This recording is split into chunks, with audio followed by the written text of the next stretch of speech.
Bien, chers amis, bonjour. Alors, je vais essayer de ne pas trop vous désespérer aujourd'hui, mais il va y avoir un petit peu de formalisme très léger. Bon. Bon, on y va.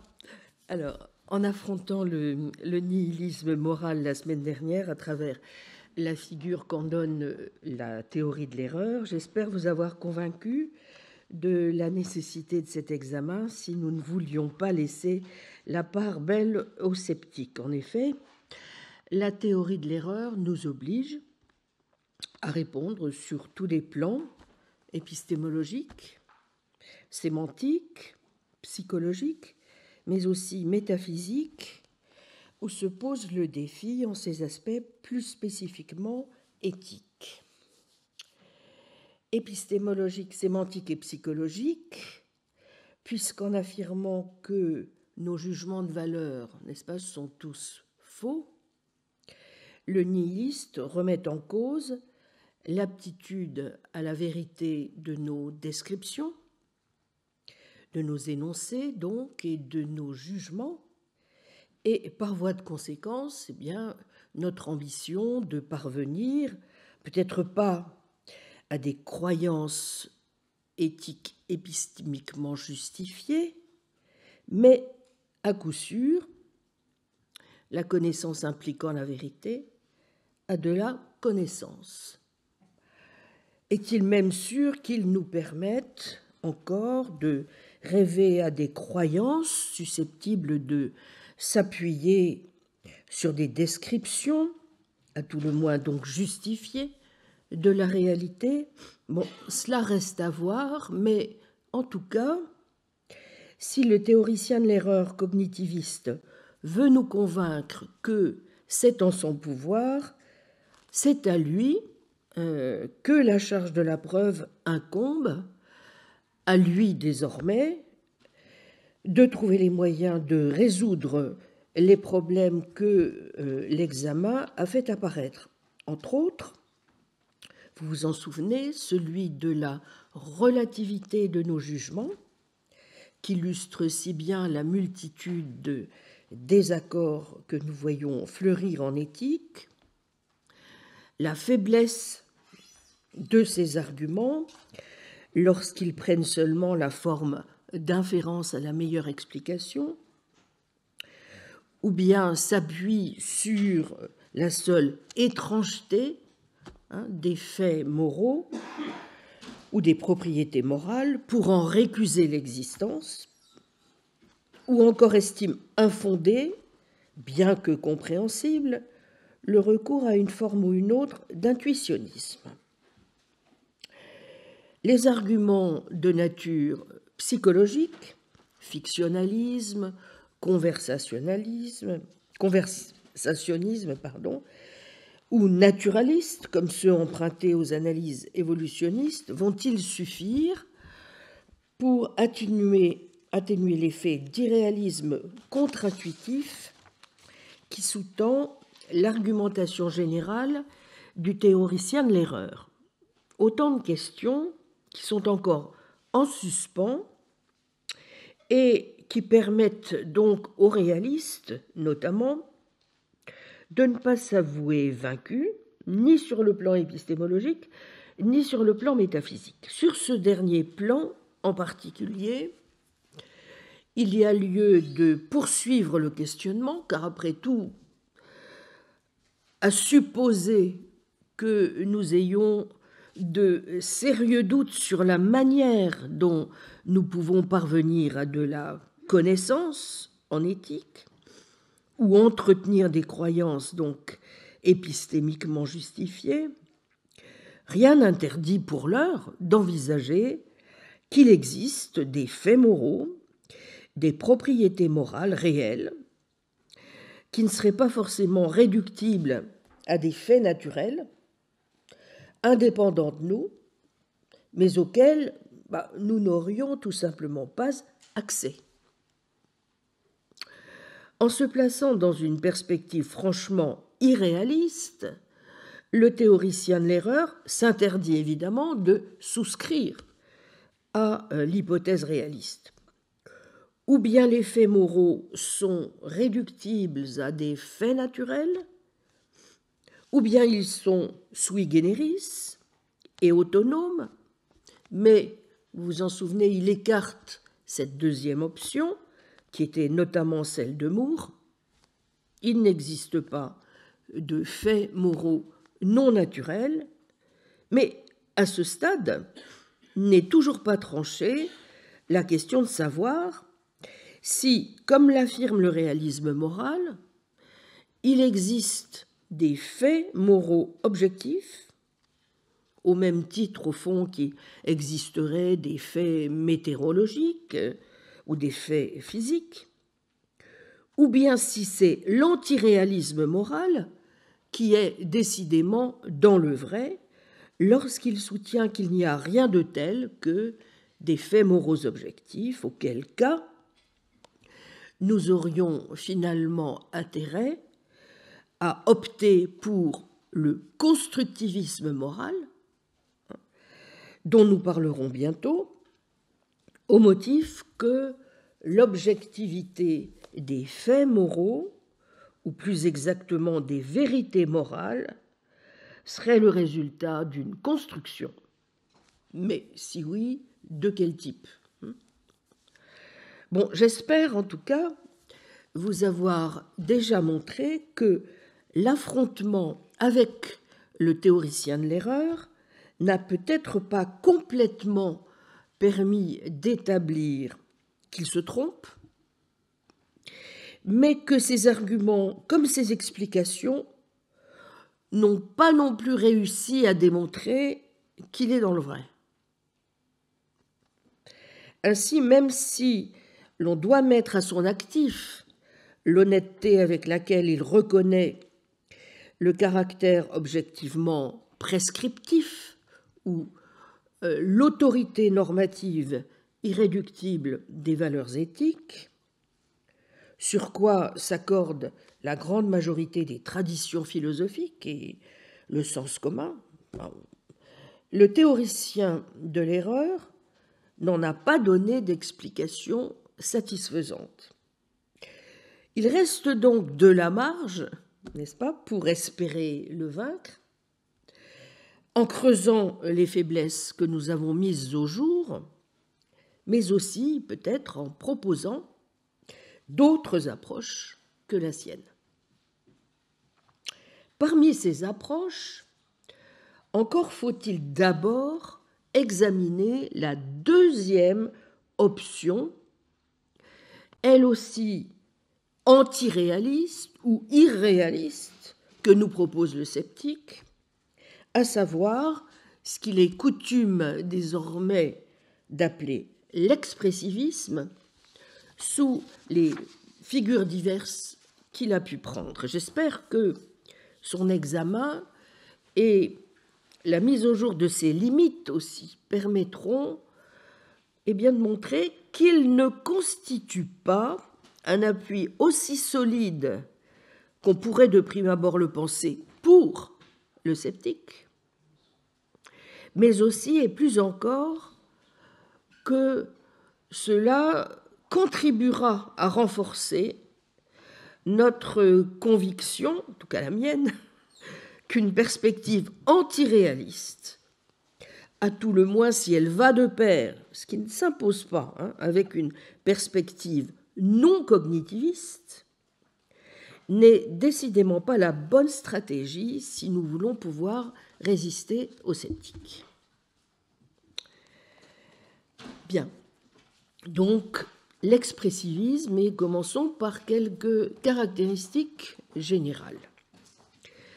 On peut caractériser le scepticisme ontologique de l'antiréaliste moral de la manière suivante. Je pense que tout ça maintenant est acquis, et donc vous devriez bien pouvoir poser les différentes prémices. Donc il n'existe pas de faits moraux, pas de propriété morale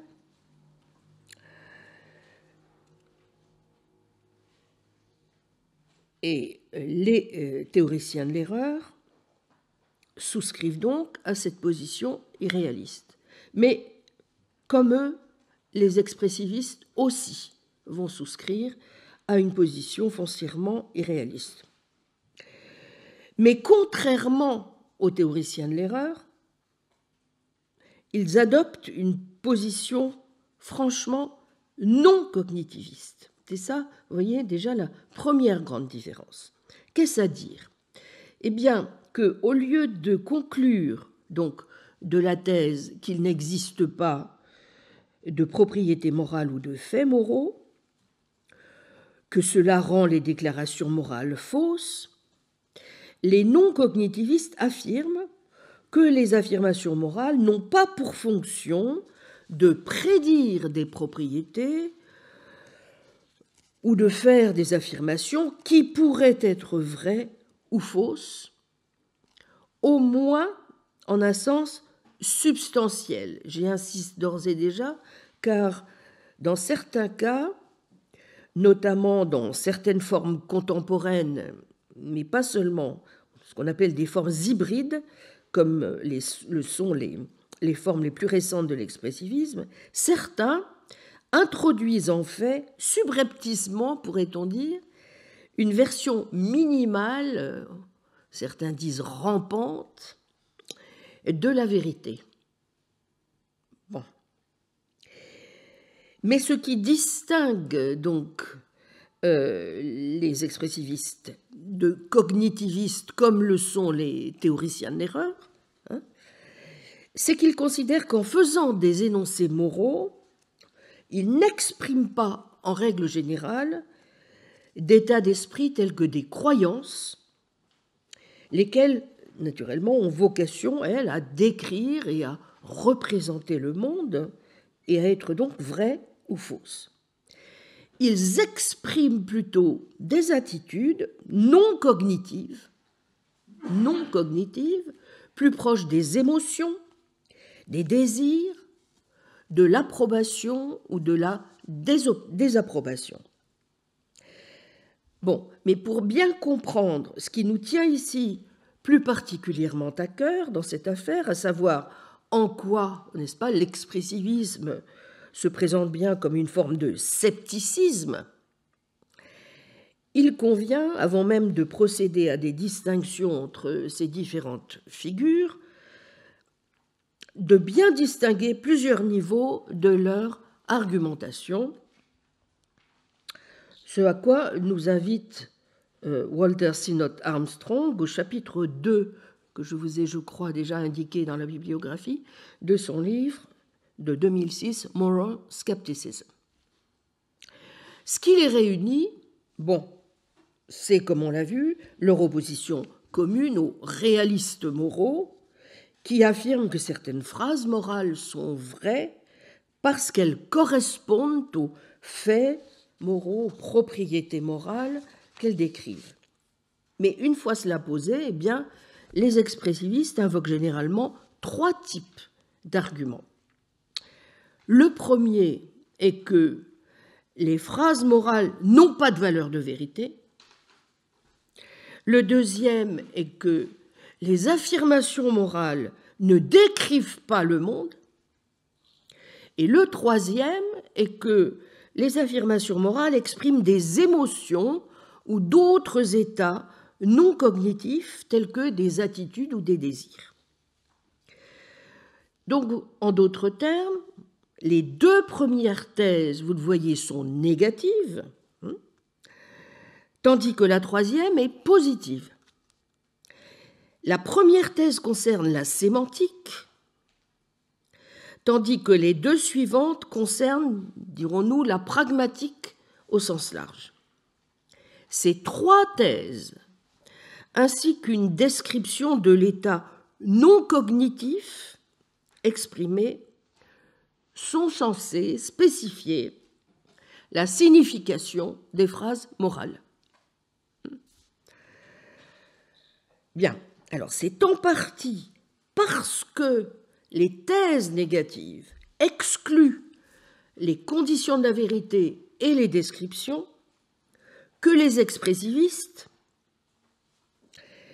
se tournent vers une fonction expressive pour expliquer la signification des phrases morales. N'est-ce pas ? Bon. Cette fonction expressive est censée être tout ce qu'il y a, au fond, dans ces significations, parce que les phrases morales ne servent pas tout bonnement à décrire ou à énoncer des propositions vraies ou fausses. Les trois thèses sont donc, vous voyez, liées. C'est pourquoi on les regroupe souvent en une seule théorie. Néanmoins, elles sont, c'est ça qu'il faut bien voir, logiquement indépendantes. Et nous devons donc nous demander laquelle d'entre elles est cruciale pour le scepticisme moral.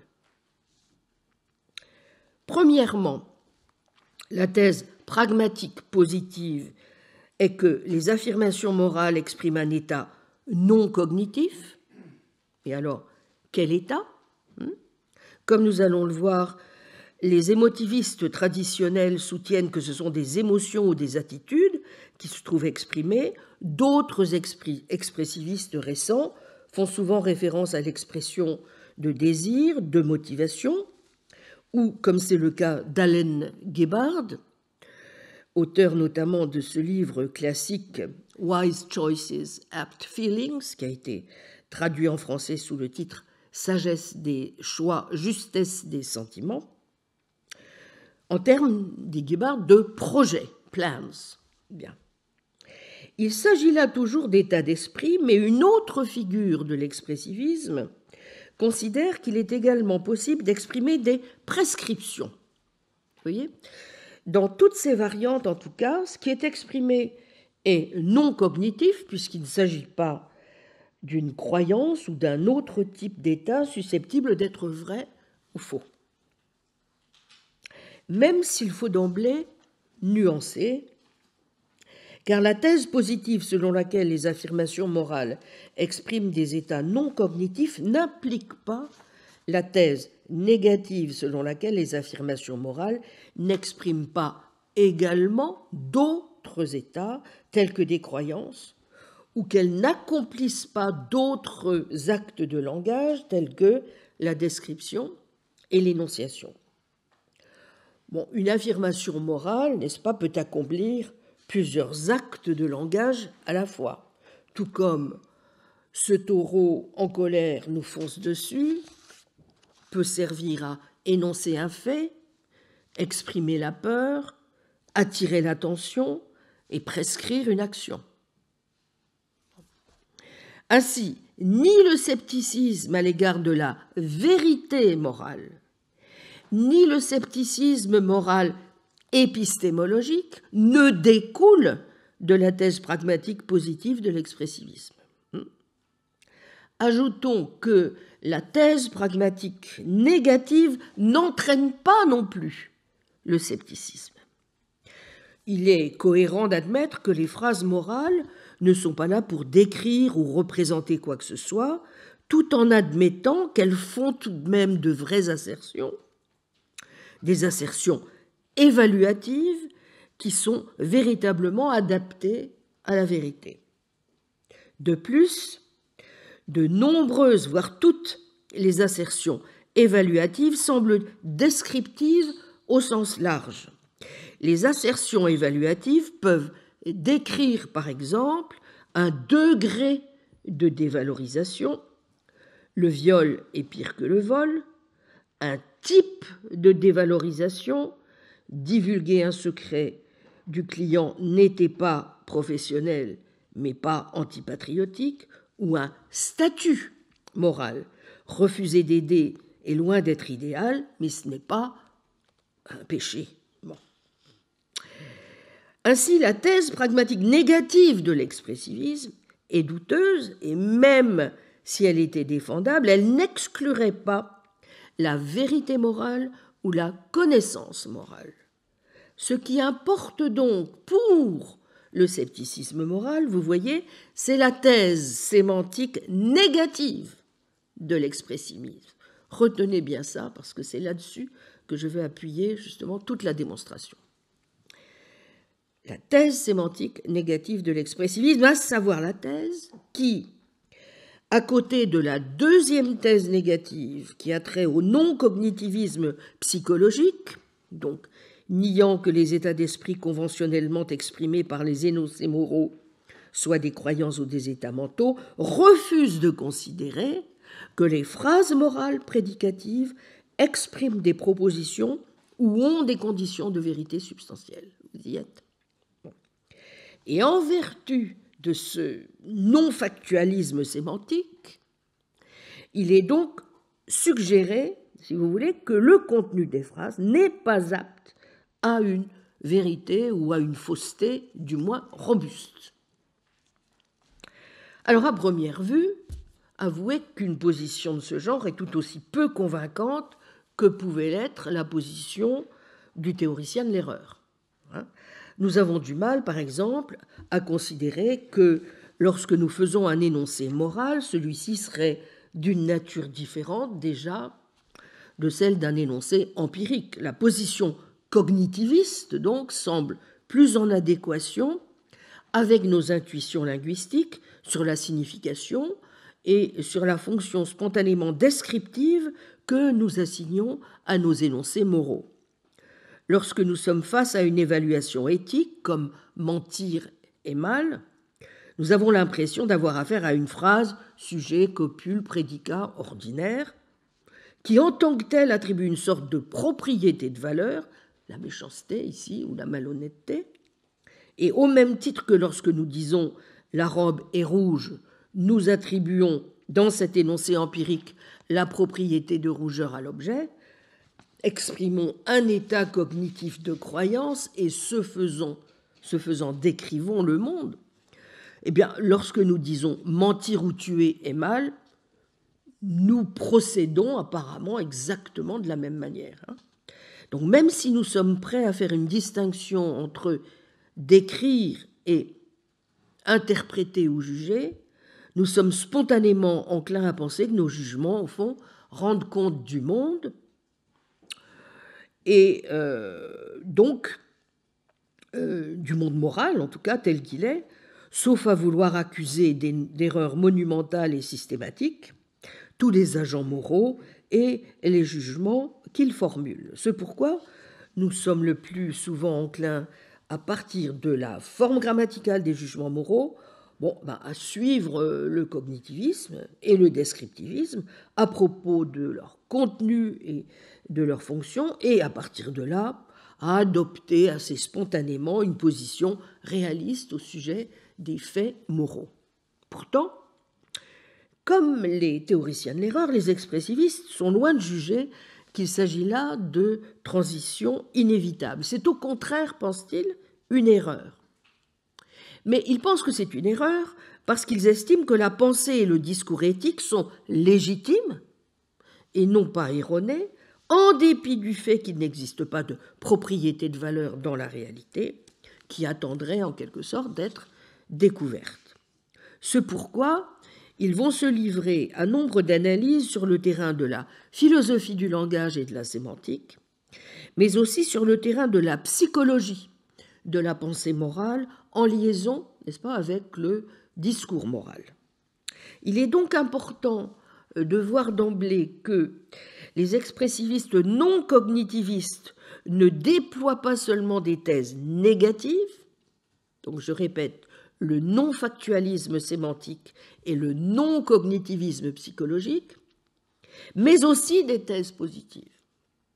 Ainsi, au gré des figures rencontrées, voit-on les émotivistes suggérer que les phrases morales expriment ou évoquent des attitudes non cognitives à l'égard de divers objets, sans affirmer que le locuteur a ces attitudes, ce que l'on appelle donc à la suite, notamment d'Alan Gibbard, les expressivistes des normes, vont suggérer, en très gros, n'est-ce pas, que les états d'esprit exprimés par des phrases morales sont des attitudes, dit-il, d'acceptation de diverses normes ou règles qui régissent la conduite et les émotions, éventuellement accompagnées d'un jugement selon lequel les objets ou l'action dont il est question sont conformes à ces normes ou règles.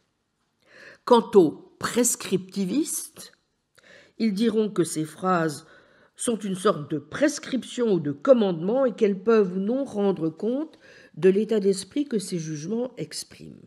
si je voulais être complète, compte tenu de la variété et la prolifération actuelle des figures, du reste, il faudrait tenir compte encore des formes que l'expressivisme a prises dans diverses approches non cognitivistes qui s'étant d'abord développées donc, à travers une théorie des jugements moraux, notamment en 1923 chez Ogden et Richards, ont étendu leurs arguments aux jugements normatifs ou évaluatifs, jugements moraux, mais plus généralement jugements de rationalité et jugements de valeur. Donc vous voyez, la palette est très large. C'est pourquoi dans un nombre considérable d'ouvrages actuellement, vous trouvez à l'intérieur du titre expressivism, expressivism, expressivism. C'en est lassant. Hein. Bon, alors, surtout quand on n'est pas tout à fait d'accord.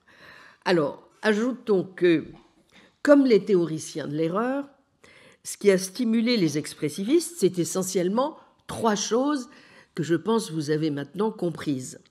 Premièrement, la conviction que Hume aurait raison de considérer que ni la motivation morale ni les jugements moraux ne sont à proprement parler irrationnels, mais qu'il faut plutôt comprendre qu'ils reposent sur des sentiments, des affects, des sentiments d'approbation et de désapprobation, et sur des capacités naturelles comme l'empathie et la sympathie. Deuxièmement, que l'on ne peut pas déduire un doigt hôte d'un est, is, et qu'il faut instaurer une nette séparation entre les questions normatives ou de valeur et les questions de fait, donc entre les jugements évaluatifs, n'est-ce pas, et descriptifs. Thème que nous allons retrouver chez Alfred Heyer et dont nous devrons nous souvenir, d'autant plus que je considère qu'elle est fausse. Moyennant quoi, la fonction des jugements moraux n'est pas de décrire une réalité morale indépendante de l'esprit, ou même dépendante de l'esprit, mais plutôt d'exprimer, donc, ou de prescrire des attitudes ou des états affectifs vis-à-vis du monde non évaluatif, c'est-à-dire le monde des faits et des propriétés purement naturelles. La troisième motivation du non-cognitivisme est évidemment liée à l'argument qui n'a plus pour vous désormais de secret de la question ouverte que Moore a introduite donc dans le débat sur la nature descriptive ou non descriptive des jugements moraux et qui l'a conduit, comme Hume, à distinguer le domaine des faits naturels du domaine des valeurs. Et contrairement à ce que postulent les naturalistes, pour Moore, rappelons-le, les propriétés morales telles que le bien ne sont pas identiques à des propriétés naturelles comme la propriété plaisante, par exemple. Le bien n'est pas définissable. Toute tentative visant à identifier une propriété naturelle au bien conduit donc à un sophisme naturaliste, car la question reste toujours ouverte de savoir si cette propriété est vraiment bonne ou non. Par exemple, on peut toujours interroger une identification du bien avec le plus grand plaisir du plus grand nombre en se demandant si ce dernier est vraiment bon. Mais cette question, au fond, n'a pas plus de sens que de se demander si tous les célibataires sont vraiment non mariés. Le bien ne peut donc être une propriété naturelle. Mais le non-naturalisme éthique que Moore adopte ne va pas sans mystère non plus, puisque l'on ne sait pas bien ce que recouvrent au juste les entités morales sui generis, qu'il est obligé donc d'introduire dans sa vision descriptiviste et réaliste du jugement moral. Si l'on veut éviter donc ces problèmes, il est tentant d'envisager évidemment que les jugements moraux ne soient pas descriptifs. Mais si les jugements moraux ne sont pas descriptifs, quel est exactement leur contenu? Et plus précisément, comment pouvons-nous expliquer leur forme grammaticale et leur fonction apparemment assertorique? Comme l'a récemment souligné avec justesse Matthew Chrisman, pour montrer que la compréhension descriptiviste standard des évaluations éthiques est erronée, les expressivistes nous encouragent généralement à commencer notre enquête métaéthique en nous interrogeant non pas sur la nature de cette supposée chose réelle qui serait la valeur éthique, mais sur la nature de ces autres choses réelles dont nous sommes tous d'accord pour dire quelles le sont réelles, à savoir les évaluations éthiques. Ensuite, leur réponse à cette deuxième question consiste à constater une distorsion entre les évaluations éthiques et les descriptions du monde. Par exemple, les évaluations éthiques sont censées exprimer quelque chose comme une émotion, un jugement motivationnel ou un plan, qui sont au fond autant de façons de dire que les phrases éthiques ne sont pas des descriptions directes de la réalité. Or, si nous pensons que, même si les phrases éthiques sont souvent de la forme sujet, copule, prédicat, ce ne sont pas des descriptions, alors libre à nous de penser que le discours éthique est légitime et non pas erroné, malgré la non-réalité supposée des valeurs éthiques. C'est ce qu'on pourrait appeler la manœuvre expressiviste centrale qu'Alan Gibbard, par exemple, décrit fort bien comme suit, je le cite, « La stratégie des expressivistes consiste à changer la question. Ne demandez pas directement comment définir bon, déplacez plutôt la question pour vous concentrer sur les jugements. Demandez, dites en quoi consiste le fait de juger que quelque chose est bon. » Fin de citation. Donc, grâce à cette manœuvre, les expressivistes affirment qu'il n'est pas nécessaire, vous voyez, d'un point de vue théorique, au fond, de reconnaître dans notre ontologie des valeurs éthiques, ce qui n'empêche pas de considérer l'objectivité des dites valeurs éthiques, évidemment. Simplement, pense-t-il, nous pouvons expliquer tout ce qui doit l'être en laissant le discours éthique à peu près en l'état, sans jamais nous engager quant à l'existence de valeurs éthiques. Le rasoir d'Occam et ou l'engagement en faveur d'une ontologie naturaliste permettent, en termes d'engagement, de ne pas aller au-delà. Alors, comme je l'ai dit, il existe donc diverses façons de développer ces approches non cognitivistes et je n'ai pas l'intention, naturellement, dans l'espace du cours, de les analyser en détail. On évoque généralement les théories émotivistes donc, et prescriptivistes, qui sont les plus anciennes, le quasi-réalisme, tout un programme, quasi-réalisme, je commenterai ça tout à l'heure, défendu par Simon Blackburn, l'expressivisme des normes que défend donc Gibbard, et plus récemment d'autres théories dites hybrides qui essaient de répondre aux difficultés sérieuses que toutes ces versions ne manquent pas de présenter et dont la plupart d'entre elles ont une incidence sur notre propos concernant justement le problème sceptique. Mais peut-être faut-il quand même, avant de les massacrer, indiquer quelques avantages généraux de l'expressivisme. Bon, comme on l'a souvent observé, évidemment, toutes ces approches non cognitivistes, bien que différentes dans leurs détails, ont un avantage commun crucial par rapport au cognitivisme. Elles peuvent expliquer le lien intuitivement étroit entre le jugement moral et la motivation, n'est-ce pas ? D'où leur intérêt, évidemment, pratique, et c'est bien ce sur quoi, vous vous souvenez, Michael Smith avait insisté comme l'un des points sur lesquels il fallait véritablement que, si nous voulions nous atteler au problème moral, nous trouvions une réponse correcte. Bon. Car, toute chose égale par ailleurs, si je juge que la torture est mauvaise, je serai motivé à ne pas torturer et à condamner ou à empêcher d'autres de le faire. Si juger que quelque chose est bon, c'est être au moins en partie dans un état non cognitif d'approbation à l'égard de cette chose, nous avons là, au fond, une explication simple et élégante de la raison pour laquelle les jugements moraux motivent les gens à agir comme ils semblent si clairement le faire, le plus souvent. À l'inverse, un cognitiviste aura du mal à rendre compte de ce lien étroit entre le jugement et la motivation, puisqu'il est généralement admis que les croyances en elles-mêmes, comme on l'a vu, n'est-ce pas, ne motivent pas. D'où l'idée simple selon laquelle les jugements moraux ne peuvent pas être seulement, en tout cas, des croyances et qu'ils doivent être ou impliquer fondamentalement des états motivants non cognitifs, comme le sont les émotions et les désirs. Pour rendre ce point plus manifeste, Cain Todd a récemment proposé de comparer le non-cognitivisme à une conception cognitiviste d'apparence semblable. Pour voir le lien entre le jugement moral et la motivation, on peut effectivement adopter ce qu'on appelle le subjectivisme du locuteur. De quoi s'agit-il? En gros, si vous suivez cette approche, le jugement X est bon signifie j'approuve X. En d'autres termes, les jugements moraux ont bien un contenu descriptif et cognitif, là, vous voyez, mais ce contenu concerne nos propres états psychologiques et de tels états semblent être motivants. Bon, malheureusement, le subjectivisme du locuteur souffre de deux problèmes notoires.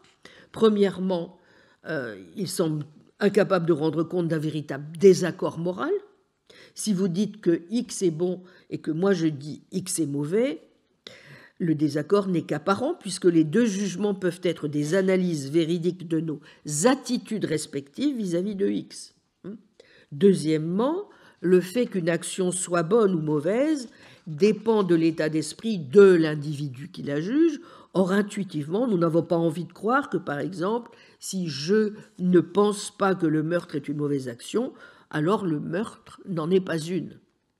Bref, le jugement « le meurtre est une mauvaise action » ne semble pas, a priori, équivalent tout à fait à « je condamne le meurtre ».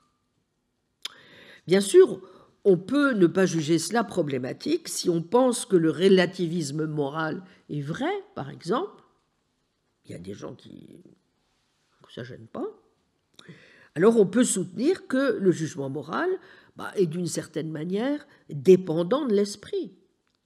Selon des stratégies bien connues de ce type, à ce moment-là, vous affirmez que la moralité est relative, non pas à ce que les individus pensent, mais plutôt à ce que pense le groupe social ou culturel dont on fait partie. En d'autres termes, les jugements moraux, au fond, découlent de certaines valeurs socioculturelles contingentes, de certains besoins, certains désirs, etc. Et la principale raison pour laquelle les jugements moraux sont analysés en fonction de ce que les groupes, plutôt que les individus, pensent, est qu'il importe de rendre compte de l'apparence de désaccord moral dans le discours moral et d'expliquer pourquoi nous parlons et pensons comme si les individus pouvaient être moralement mauvais, c'est-à-dire par rapport au groupe. Ainsi, bien que la moralité soit relative et dépendante des divers états physiques et psychologiques des êtres humains, il reste possible de parler de vérité morale et de désaccord.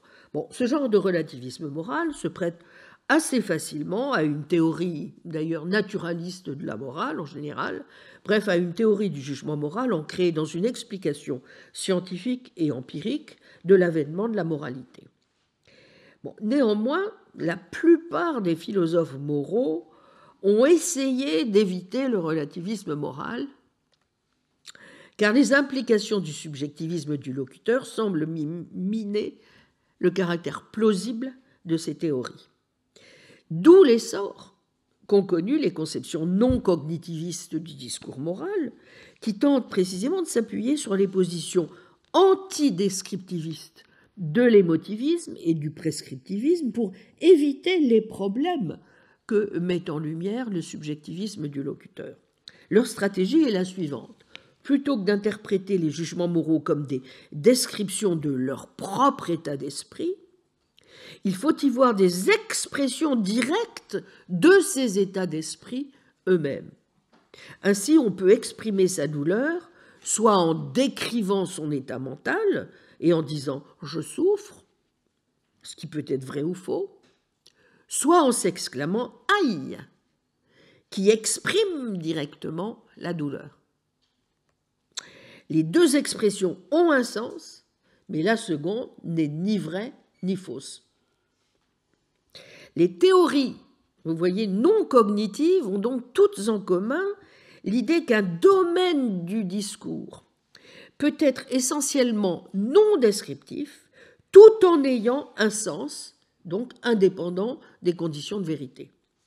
La fonction du jugement moral n'est pas dès lors de décrire mais d'exprimer quelque chose, une attitude non cognitive, comme une émotion. C'est pour ça que, justement, ces positions non cognitivistes sont qualifiés d'expressivistes. Alors, il n'est pas sûr toutefois que le non-cognitivisme permette, dans ces nouveaux atours, d'éviter une sorte de relativisme moral. Et sans doute est-ce la conscience qu'ils en ont qui les conduit presque tous à un moment donné à considérer que si les jugements moraux sont des expressions directes d'états mentaux plutôt que leur description, ils doivent clairement inclure aussi une petite composante descriptive. Des jugements comme « le meurtre est une mauvaise action » ou « donner de l'argent à une œuvre de charité est une bonne action » font bien référence à des situations factuelles comme aux actes constituant un meurtre ou un don d'argent. C'est peut-être là que se trouve une partie de l'explication, d'ailleurs, du désaccord et du débat moral. Il se pourrait qu'en discutant, par exemple, de la question de savoir si l'avortement est un mal ou non, ou qu'on puisse, pour aider à résoudre le problème, faire appel à certains faits non évaluatifs, des faits concernant, par exemple, le moment où la vie commence, le bonheur, et ainsi de suite. Bon. Le sens essentiel donc, des propositions morales, pour le non-cognitiviste en tout cas, est bien donné par une description, à un moment donné, de la pensée morale. Mais alors, quelles sortes de choses sont les pensées morales ? La réponse du non-cognitiviste, ici encore, peut sembler tout de même assez vague, des émotions, des attitudes, des sentiments, mais pas de croyances en bonne et due forme. Mais en ce cas, il nous doit une analyse de la pensée morale et il doit rendre justice à l'aspect représentatif et descriptif minimal du discours moral. En particulier, dans la mesure où nous pensons aux jugements moraux en termes de vérité et de croyance morale. Mais bon, une fois donc ces petits avantages notés, revenons à quelques difficultés plus sérieuses que rencontre l'expressivisme, et pour ce faire, commençons par le commencement, à savoir par l'émotivisme.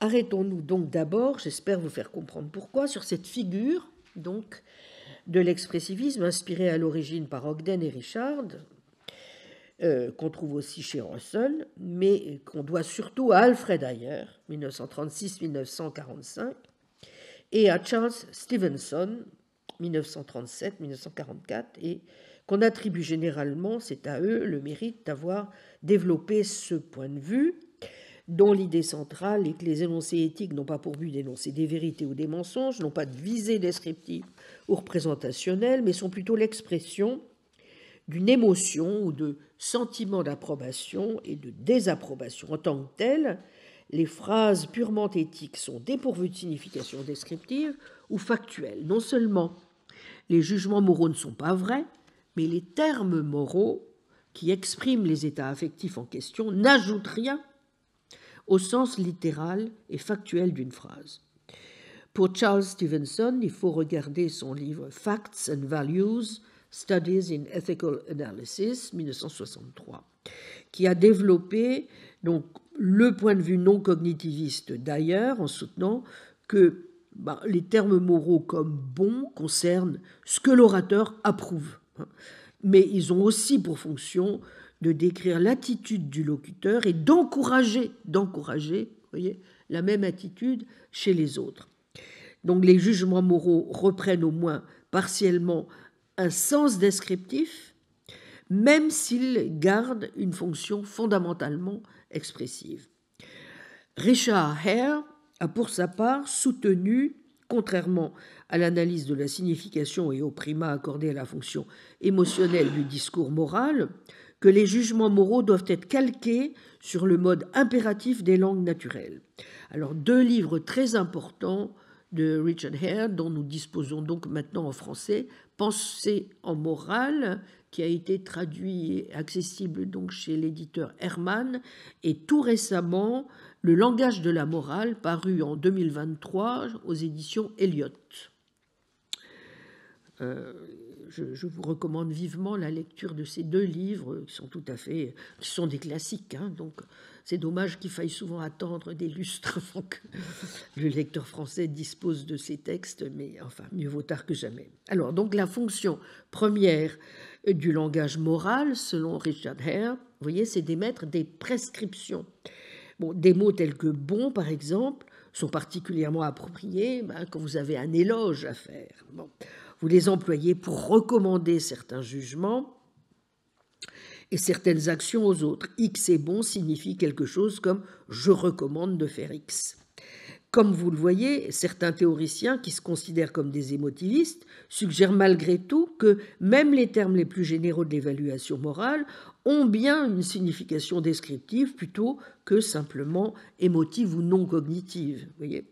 Hare, notamment, qui veut justifier la pensée morale comme entreprise rationnelle et universelle, susceptible de s'adresser à tout le monde, suggère cela dans le cadre de sa théorie prescriptiviste. Et ces thèses ont été même accentuées chez des expressivistes dits donc hybrides contemporains. Je pense par exemple à Frank Jackson ou encore à Ridge, qui a sorti un livre tout à fait intéressant, je ne me trompe pas sur le titre, Impassioned Belief. Donc je crois que c'est 2023, 2 ou 23, il faudra que je vérifie.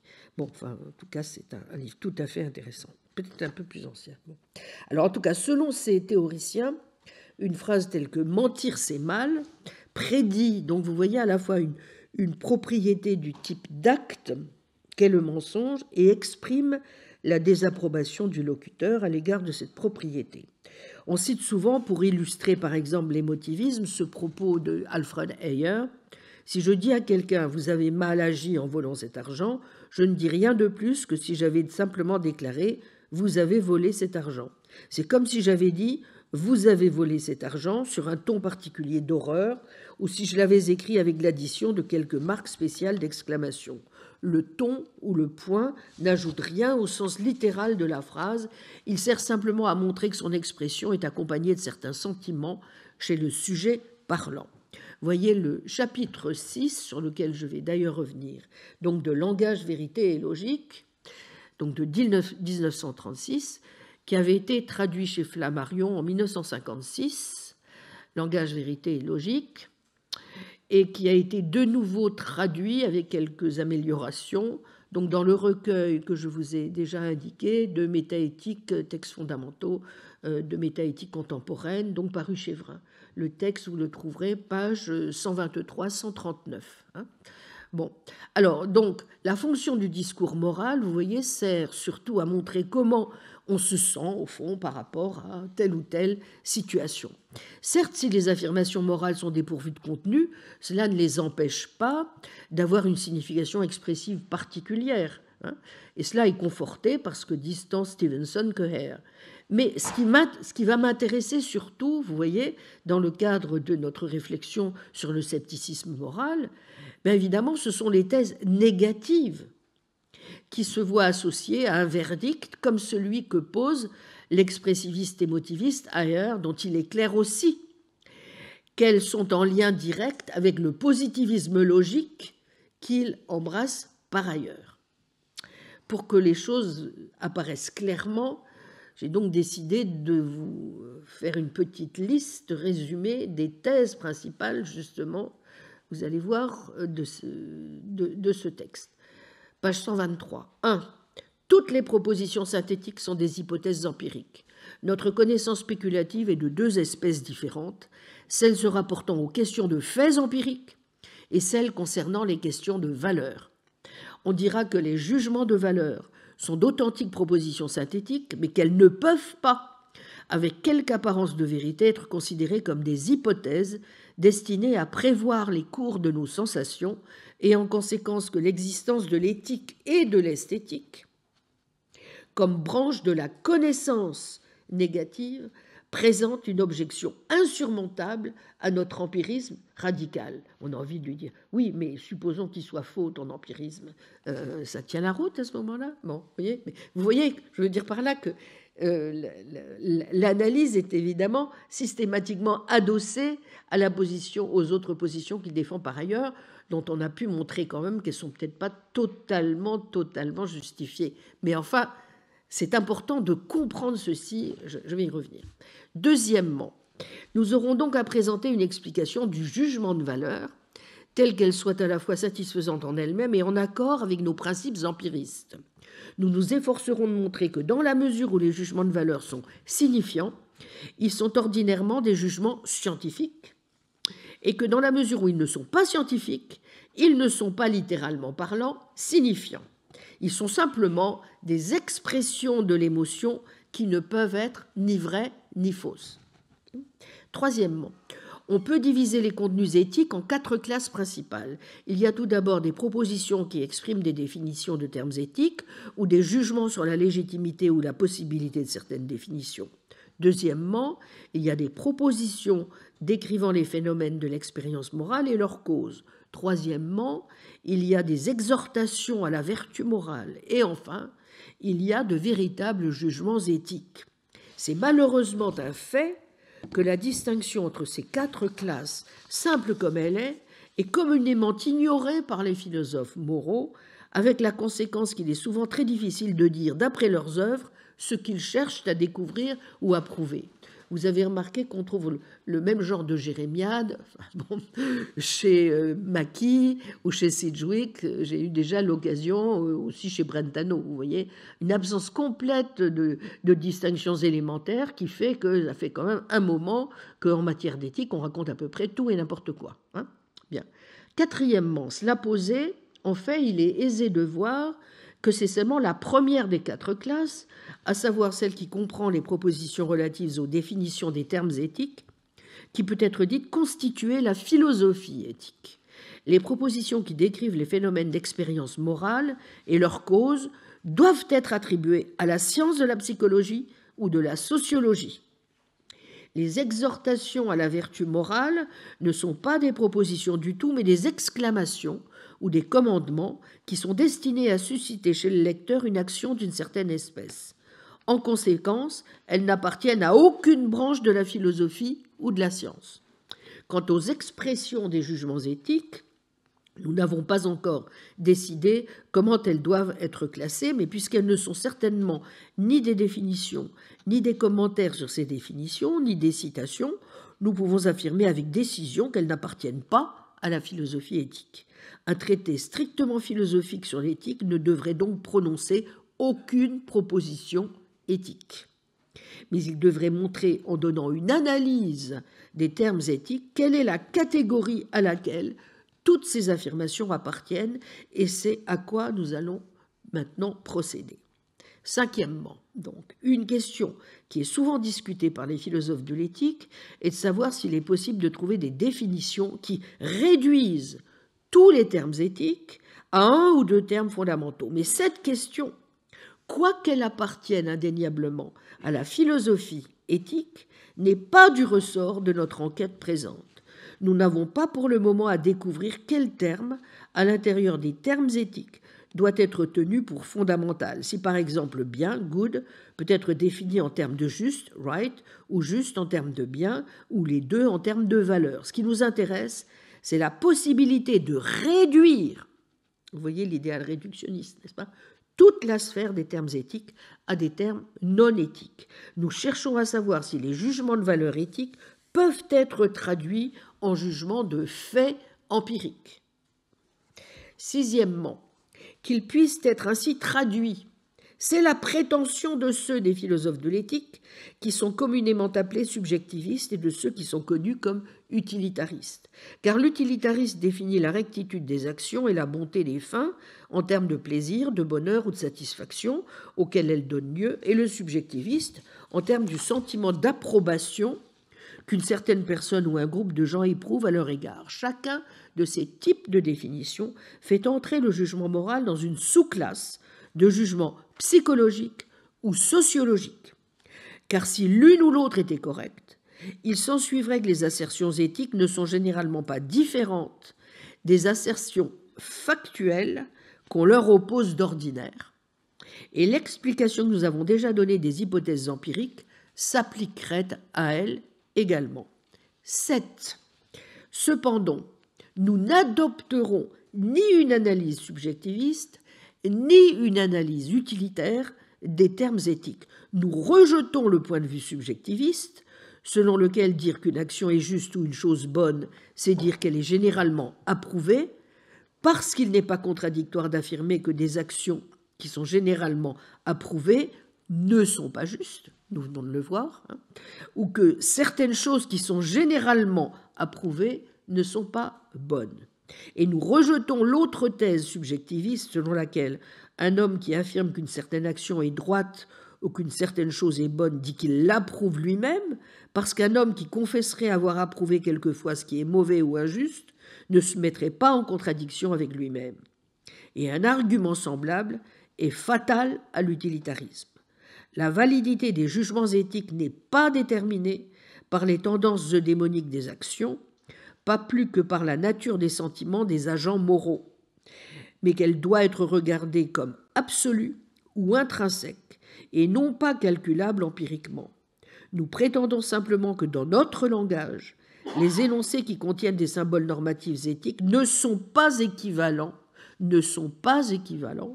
aux énoncés qui expriment des propositions psychologiques ou des propositions empiriques de quelque espèce que ce soit. Donc vous voyez, affirmation du caractère non cognitiviste des énoncés éthiques. 8. En soutenant que les concepts éthiques normatifs sont irréductibles aux concepts empiriques, nous semblons laisser la voie libre à la conception absolutiste de l'éthique, à savoir la conception selon laquelle les jugements de valeur ne sont pas contrôlés par l'observation, comme les propositions empiriques ordinaires, mais seulement par une mystérieuse intuition intellectuelle. Un trait de cette théorie, qui est rarement reconnu par ses avocats, est qu'il rend les jugements de valeur, le grand mot est lâché, invérifiables. Car il est notoire que ce qui semble intuitivement certain à une personne peut sembler douteux ou même faux à une autre, à moins donc qu'il soit possible de trouver un critère par lequel on puisse décider entre des intuitions contraires. Un pur appel à l'intuition est sans valeur comme test de la validité d'une proposition. Mais dans le cas de jugements moraux, aucun critère de ce genre ne peut être donné. Quelques moralistes prétendent décider de la chose en disant qu'ils savent aussi bien que leurs vues éthiques sont correctes. Mais une telle assertion est d'un intérêt purement psychologique et ne présente pas la moindre tendance à prouver la validité de quelque jugement moral que ce soit, car des moralistes opposés peuvent savoir aussi bien que leurs vues éthiques sont correctes. Et aussi longtemps qu'il s'agira de la certitude subjective, il n'y aura rien qui permette de décider entre eux. Lorsque de telles différences d'opinion se présentent à propos d'une proposition empirique, on peut essayer de les surmonter en se rapportant à un test empirique convenable ou en le produisant.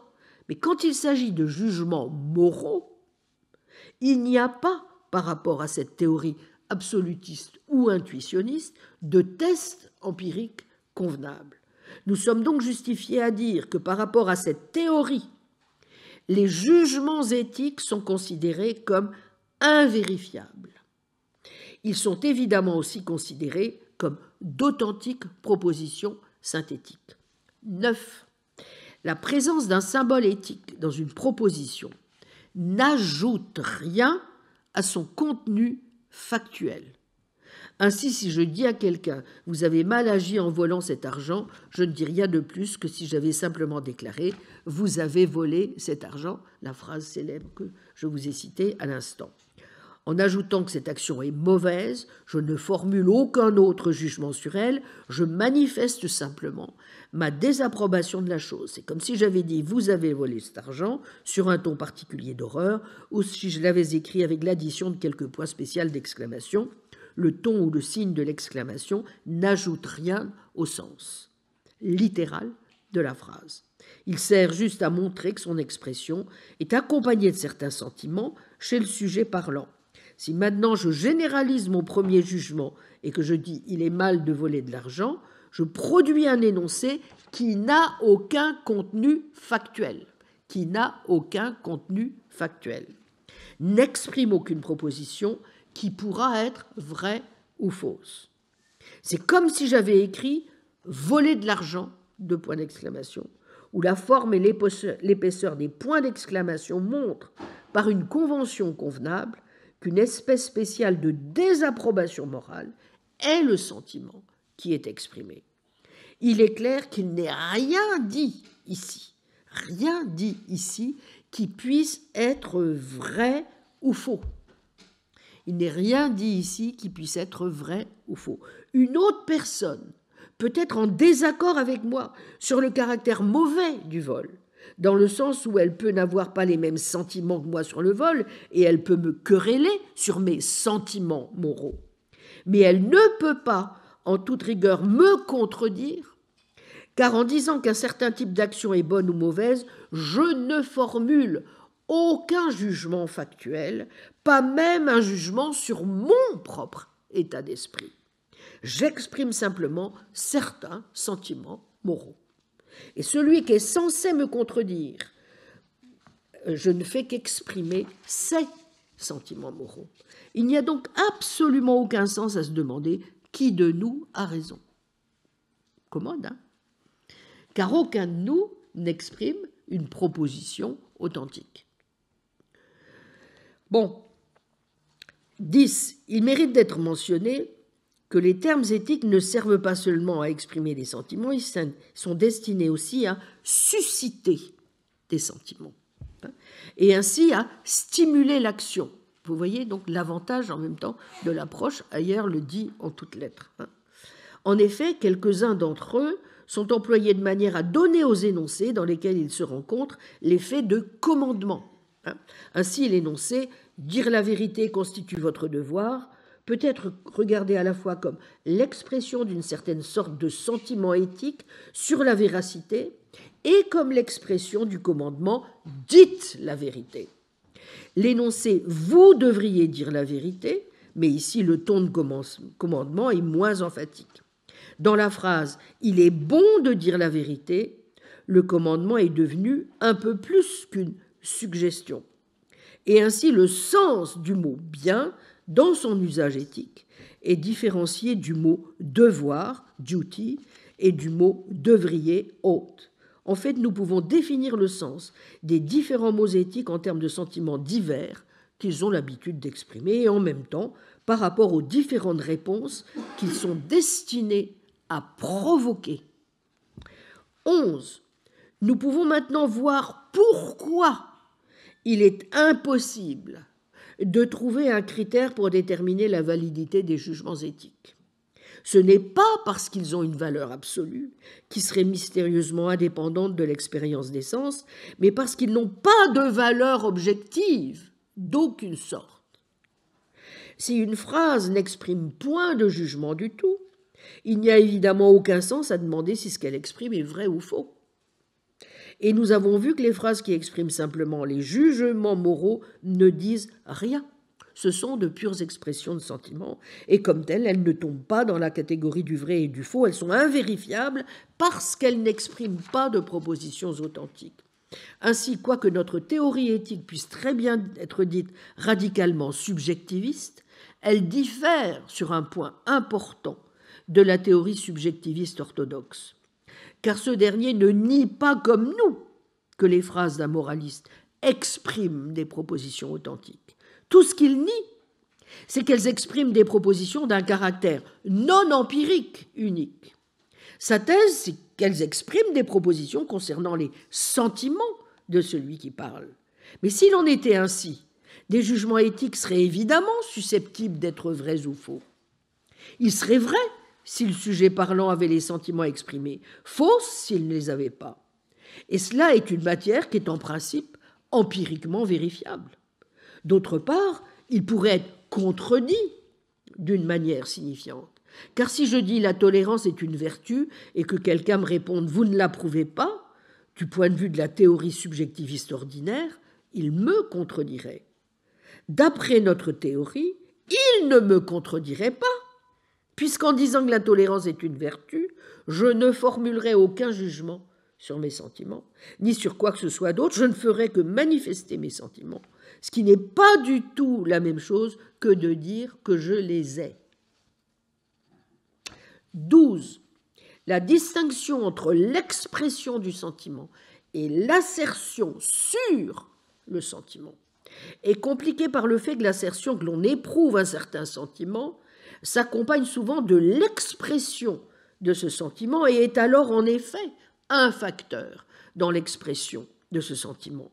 Ainsi, je pense simultanément exprimer l'ennui et dire que je m'ennuie, et dans ce cas, mon énonciation des mots « je m'ennuie » est une des circonstances qui permettent de dire que j'exprime ou manifeste l'ennui. Mais je peux exprimer l'ennui sans dire effectivement que je m'ennuie. Je peux l'exprimer par mon ton, par des gestes, en formulant un jugement sur quelque chose tout à fait indépendant de lui, ou par une exclamation, ou sans prononcer aucune parole du tout, n'est-ce pas ? De sorte que même si l'assertion que l'on éprouve un certain sentiment implique toujours l'expression de ce sentiment, l'expression d'un sentiment n'implique assurément pas toujours l'assertion qu'on éprouve. Et cela est le point important à saisir pour comprendre la distinction entre notre théorie et la théorie subjectiviste ordinaire. Car quoique le subjectiviste soutienne que les jugements éthiques affirment effectivement l'existence de certains sentiments, nous soutenons que les jugements éthiques sont les expressions et les stimulants des sentiments qui n'impliquent pas nécessairement l'assertion. Nous avons déjà remarqué que la principale objection à la théorie subjectiviste est que la validité des jugements éthiques n'est pas déterminée par la nature des sentiments de leur auteur, et c'est une objection à laquelle échappe notre théorie, car elle n'implique pas que l'existence du sentiment soit une condition nécessaire et suffisante de la validité d'un jugement éthique.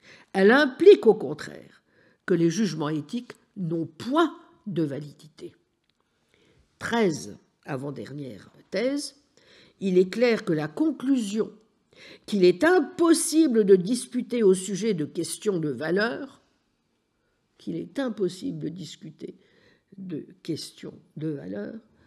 suit également de notre théorie. Car comme nous considérons que des phrases comme « l'économie est une vertu » et « l'économie est un vice » n'expriment point de proposition du tout, nous ne pouvons évidemment considérer qu'elles expriment des propositions incompatibles. 14.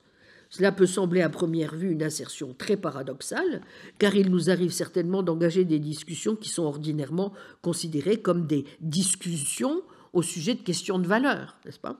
Mais dans tous ces cas, nous trouvons, si nous considérons la chose de plus près, que la discussion n'est pas réellement une discussion sur la valeur, mais sur une question de fait.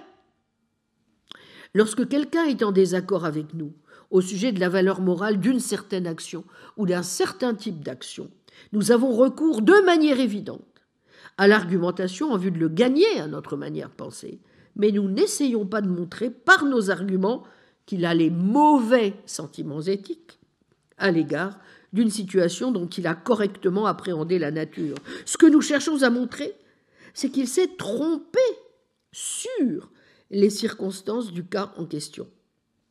Nous arguons qu'il a mal compris le motif de l'agent, qu'il a mésestimé les effets de l'action ou ses effets probables au regard de la connaissance de l'agent, ou qu'il n'a pas tenu compte des circonstances spéciales dans lesquelles l'agent était placé. Ou encore, nous employons des arguments plus généraux au sujet des effets que les actions d'un certain type peuvent produire ou des qualités qui sont habituellement manifestées dans leur accomplissement. Nous faisons cela dans l'espoir que nous avons seulement à obtenir de lui qu'il se mette d'accord avec nous au sujet de la nature des faits empiriques, pour qu'il adopte la même attitude morale que nous à leur égard. Et comme les gens avec qui nous discutons ont généralement reçu la même éducation morale que nous et vivent dans le même ordre social, notre attente est généralement justifiée. Mais si notre interlocuteur se trouve avoir subi un conditionnement moral différent du nôtre, de sorte qu'après avoir reconnu tous les faits, il continue à opiner différemment sur la valeur morale de l'action en question, alors nous abandonnons la tentation de le convaincre par argument.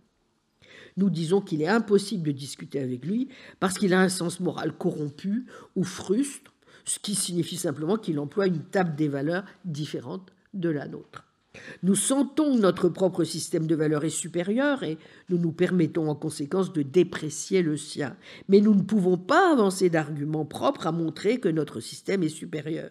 Car notre jugement, qu'il en est ainsi, est lui-même un jugement de valeur et par conséquent se trouve en dehors de l'objet de la discussion. C'est parce que l'argument nous fait défaut quand nous traitons de pures questions de valeur, comme distinctes des questions de fait, que nous recourons finalement à la violence. En bref, nous estimons que la discussion est possible dans les questions de morale seulement si un système de valeurs est présupposé.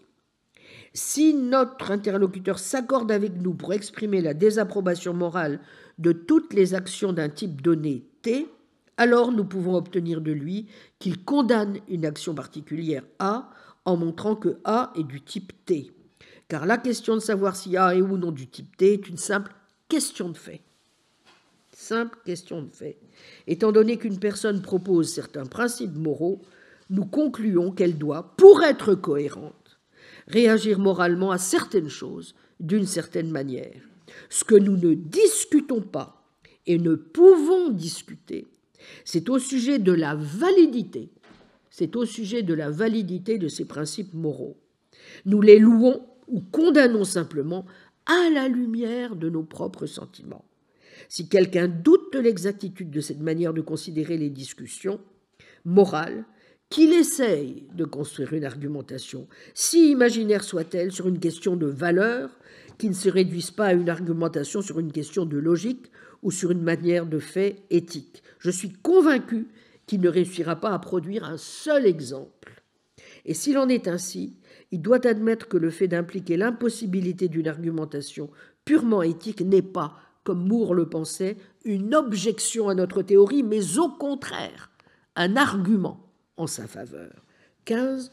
Nous pouvons maintenant définir la nature de toutes les enquêtes éthiques. La philosophie éthique consiste simplement à dire que les concepts éthiques sont des pseudo-concepts, que ce sont des pseudo-concepts et par conséquent inanalysables.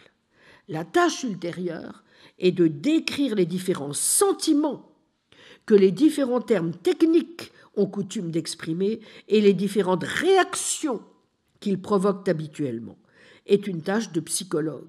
Il ne peut pas y avoir une chose telle qu'une science éthique si par science éthique on veut dire l'élaboration d'un système de morale vrai, car nous avons vu que les jugements éthiques étant de pures expressions de sentiments, il ne peut y avoir aucun moyen de déterminer la validité d'un système éthique et en effet aucun sens à demander si un tel système est vrai. Tout ce qu'on peut demander dans cette conception, c'est quelles sont les habitudes morales d'une personne donnée, d'un groupe de personnes, et quelles sont les causes qui déterminent chez elle précisément ses habitudes et ses sentiments. Et cette enquête tombe pleinement dans la juridiction des sciences sociales existantes. Il apparaît donc que l'éthique comme branche de connaissance n'est rien de plus qu'un département de la psychologie et de la sociologie. Voilà la thèse de Heyer. Nos conclusions sur la nature de l'éthique s'appliquent aussi à l'esthétique. Les termes esthétiques sont employés exactement de la même manière que les termes éthiques. Les termes esthétiques tels que beau, hideux sont employés comme les termes éthiques, non pour formuler des jugements de fait, mais juste pour exprimer certains sentiments et pour provoquer une certaine réponse. Il s'ensuit que, comme en éthique, il n'y a aucun sens à attribuer une validité objective au jugement esthétique. Aucune possibilité de discuter de questions de valeur en esthétique, mais seulement de questions de fait. Un traitement scientifique de l'esthétique nous montrera quelles ont été les causes des sentiments esthétiques, pourquoi les différentes sociétés ont produit et admiré de telles œuvres d'art, pourquoi le goût varie à l'intérieur d'une société donnée, etc. Mais ce sont là des questions ordinaires de psychologie ou de sociologie. Bon. Elles n'ont évidemment que peu ou pas de rapport avec la critique esthétique comme nous l'entendons, mais c'est parce que le but de la critique esthétique n'est pas de fournir une connaissance, c'est de communiquer une émotion. Bon, il n'y a rien en esthétique de plus qu'en éthique pour justifier la thèse qu'elle relève d'un type de connaissance originale. La seule information que nous puissions légitimement tirer de l'étude de notre expérience esthétique et morale, c'est l'information au sujet de notre propre complexion mentale et physique. Nous prenons note de ces expériences comme fournissant les données pour nos généralisations psychologiques et sociologiques, et c'est la seule manière dont elles puissent servir à augmenter notre connaissance. Il s'ensuit que toute tentative de faire des concepts éthiques et esthétiques la base d'une théorie métaphysique, rendez-vous compte, concernant l'existence d'un monde des valeurs, comme distinct du monde des faits, implique une fausse analyse de ces concepts. Notre propre analyse a montré que les phénomènes de l'expérience morale ne peuvent pas être légitimement utilisés pour soutenir une doctrine rationaliste ou métaphysique quelconque. En particulier, ils ne peuvent pas, comme l'espérait Kant, être utilisés pour établir l'existence d'un Dieu transcendant. Bon, alors, si j'ai tenu vraiment à vous le dire, tout en résumant, parce que le texte fait des tartines, les points principaux, ces thèses de ailleurs, c'est pour que vous mesuriez bien l'énormité de certains des présupposés sur lesquels quand même repose l'émotivisme, mais aussi, c'est plus pervers ma lecture, parce qu'à bien des égards, il reflète extraordinairement l'approche en vérité profondément scientiste, par quoi je ne limite pas cela aux sciences exactes ou de la nature, mais l'étend aux sciences dites humaines et réputées sociales, que beaucoup de bons esprits aujourd'hui continuent à faire en matière d'éthique. Vous voyez, le réductionnisme psychologique et sociologique, il n'est pas mort. Alors, comme nous allons le voir, l'expressivisme émotiviste d'ailleurs rencontre d'autres problèmes, donc il n'est pas tiré d'affaire, mais indépendamment de ces nouveaux problèmes que je vais épingler, indépendamment aussi du fait qu'Ayer donne bien une signification positive à ce qu'il appelle la signification émotive des phrases, qui ne sont donc pas dépourvues de sens, et qui consistent dans, je cite, les différents sentiments qu'elles expriment habituellement, les différentes réponses qu'elles sont censées provoquer, vous l'avez vu, Bien. Ou la tendance d'un mot né de l'histoire de son utilisation à produire des réponses affectives chez les gens. Bref, cette aura immédiate de sentiments qui plane autour d'un mot, qui évoquera plus poétiquement son contemporain Charles Stevenson. Indépendamment de tout cela, qui est clair, ce qu'il faut aussi noter, c'est qu'Ayer n'accorde aux émotions aucune espèce de valeur épistémique, ni même simplement cognitive. Et les raisons pour lesquelles il fait cela, si vous voulez, tiennent à plusieurs choses. Vous l'aurez noté, son maintien d'une nette séparation donc entre l'analytique et le synthétique, entre les questions de fait et les questions de valeur, n'est-ce pas ? Son principe de l'invérifiabilité des énoncés éthiques par opposition aux énoncés empiriques. Vous avez vu combien il insiste, n'est-ce pas, sur la chose.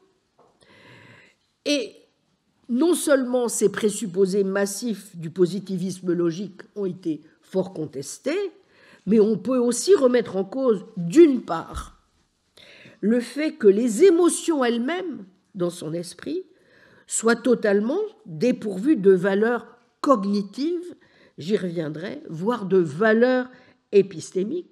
C'est un point, justement, qui a été énormément retravaillé, notamment par les travaux récents sur les théories des émotions. Donc, l'émotivisme de Ayer, pour commencer, il ne tient pas la route, ne serait-ce que parce qu'on insiste de plus en plus sur le caractère cognitif des émotions. Vous voyez ? Bon. Donc, si c'est le cas, il y a aussi, en dehors, vous voyez, des difficultés propres au fait que c'est complètement adossé au positivisme logique. C'est toute une théorie des émotions qui est présupposée chez lui, qui ne va plus du tout de soi. Bien. Et d'autre part, il est tout aussi clair aussi, en tout cas dans mon esprit, j'ai beaucoup travaillé sur ces questions, qu'il soit aussi facile que le pense Ayer de tracer une frontière aussi nette entre les faits et les valeurs. Ce sont au moins 2 points qui, comme vous le verrez, comptent beaucoup dans ma propre réplique au sceptique moral. Bon, donc, rien que pour ces points-là, vous voyez, c'est très important de voir qu'on revient de loin, je pense, mais de comprendre aussi pourquoi des thèses comme celle-ci, qui sont quand même déjà anciennes, elles ont presque 100 ans, n'est-ce pas, continuent quand même d'imprégner les esprits, vous voyez, bon, sous des formes diverses. Hein.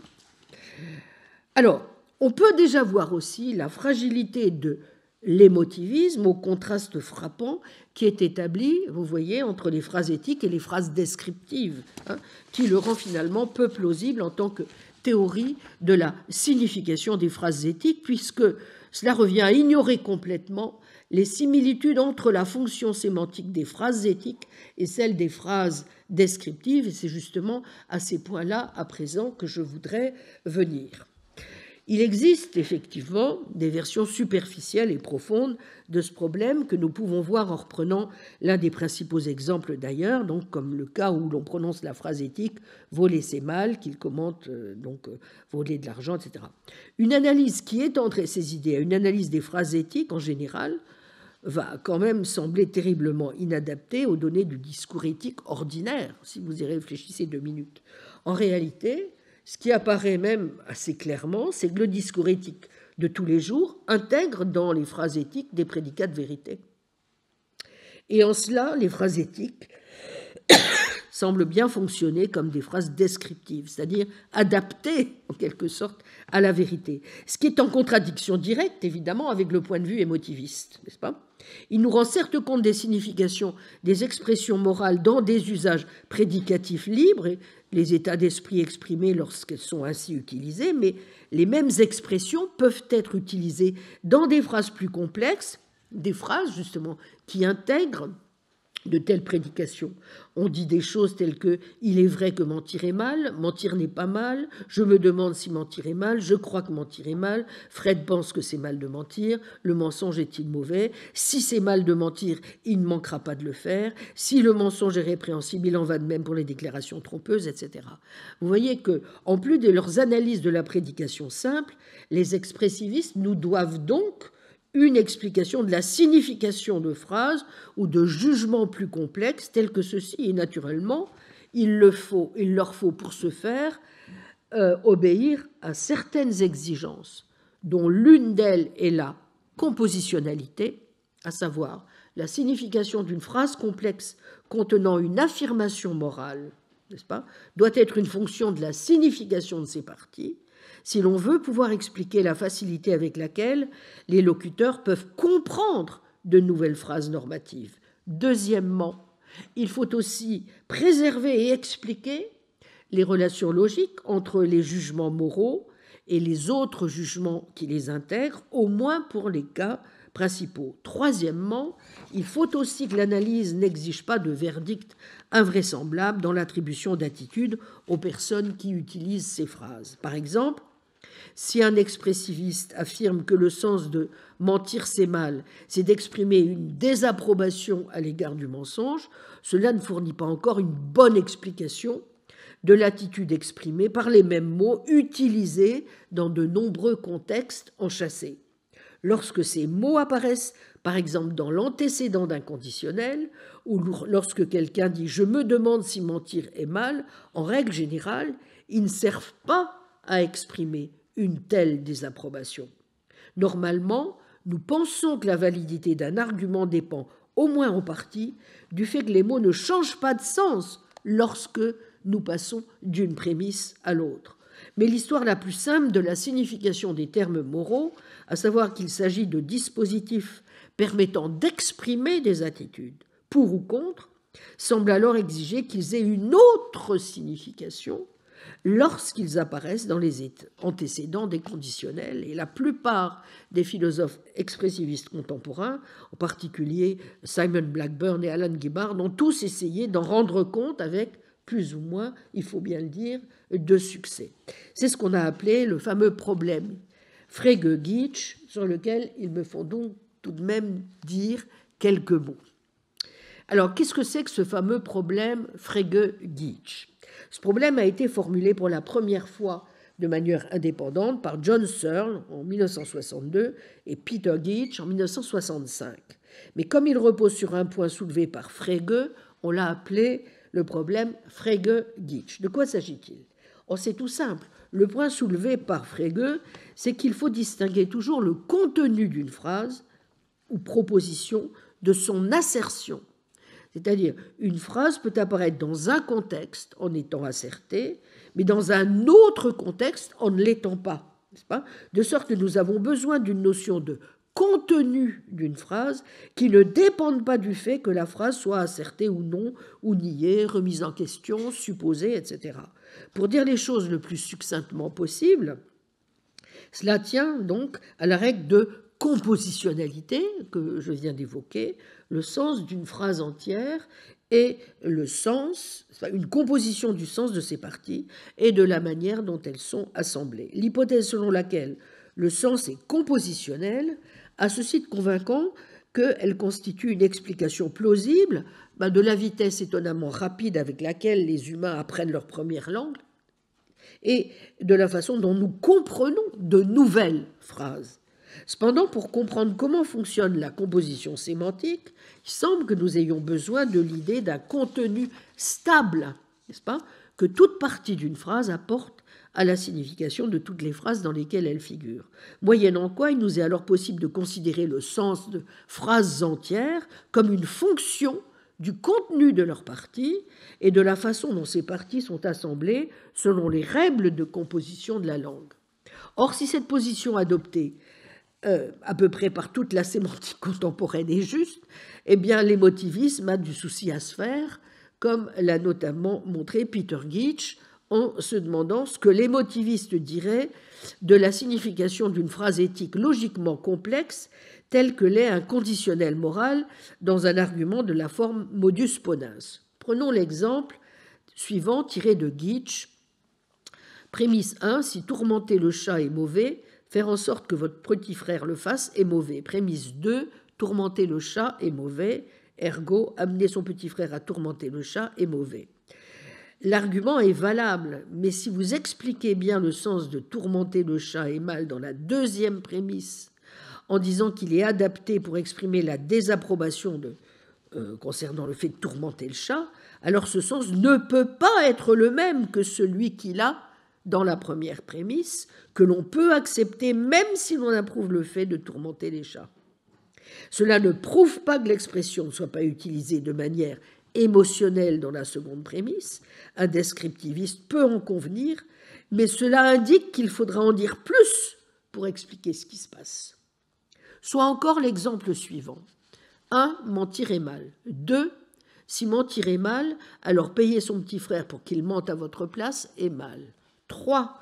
Payer votre petit frère pour qu'il mente pour vous est répréhensible. Il est évident que les arguments 1, 3 sont valides. En raison de la forme de l'argument, il n'est pas possible que ses prémices 1, 2 soient vraies et que sa conclusion 3 soit fausse.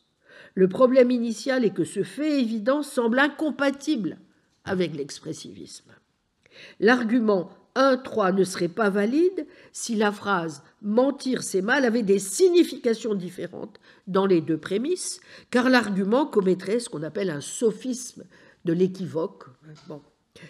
Cependant, l'expressivisme semble impliquer que « mentir c'est mal » a bel et bien des significations différentes dans la prémisse 1 et dans l'antécédent de la prémisse 2. Et donc, il semble bien impliquer que l'argument 1-3 n'est pas valide. Et une fois encore, une des sources de ce problème, c'est que les expressions analyseraient la prémisse 1, donc, comme exprimant quelque chose, comme la désapprobation du mensonge. Or, un locuteur peut croire et affirmer la prémisse 2 sans désapprouver ou exprimer une quelconque désapprobation du mensonge, puisqu'affirmer le conditionnel 2 n'est pas affirmer, logique élémentaire, son antécédent.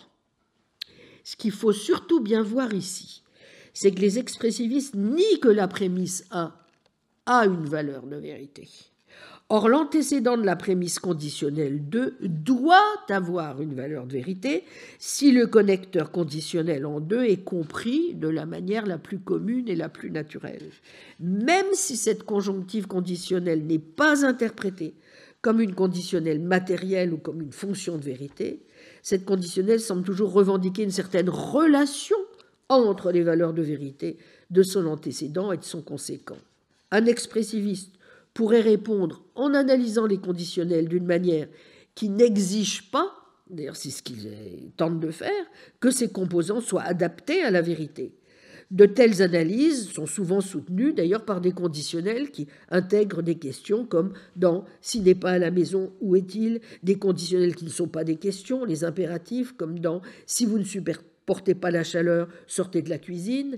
Mais même en dépit d'exemples de ce genre, si vous voulez, un conditionnel avec des composants indicatifs peut toujours revendiquer une relation entre les valeurs de vérité de l'antécédent et du conséquent, tout comme une conjonction d'indicatifs revendique une relation entre les valeurs de vérité de ses conjoints, en dépit d'exemples comme « je ne bouge pas et qu'est-ce que tu vas faire à ce sujet ?» En effet, une analyse qui exige que les composants des conditionnels indicatifs soient adaptés à la vérité semble nécessaire pour tout simplement convenir d'une certaine manière à notre intuition logique commune selon laquelle l'argument 1 à 3 est valide puisque la validité est la même pour tous. 3 est valide puisque la validité s'explique le plus naturellement du monde en termes de valeur de vérité. De plus, le connecteur si alors semble avoir la même signification que son antécédent ou son conséquent soit évaluatif ou non. Lorsque les composants ne sont pas évaluatifs mais indicatifs, et ont donc des valeurs de vérité, un conditionnel semble revendiquer une certaine relation entre les valeurs de vérité de ces composants. On peut donc penser que les conditionnels opèrent également sur les valeurs de vérité lorsque les composants sont des indicatifs évaluatifs. Et donc, pour toutes ces raisons, l'antécédent de la prémisse 2 semble bien avoir une valeur de vérité.